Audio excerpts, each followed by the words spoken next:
Hello friends! చిన్నప్పుడు మనకు sixth క్లాస్‌లో తెలుగు టెక్స్ట్ బుక్‌లో ఒక స్టోరీ ఉండేది 'కవల పిల్లలని'. ఎవరికైనా గుర్తుందా?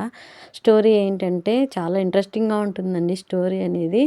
ఒక రాజు ఉండేవాడు. ఒక రాజు, ఒక రాణికి పిల్లలు కలిగేవారు కాదు. ఎన్ని రోజులైనా సరే వాళ్ళు పిల్లల కోసమని ఎన్నో త్యాగాలు ఎన్నో చేశారు కానీ వాళ్ళకి పిల్లలు పుట్టలేదు.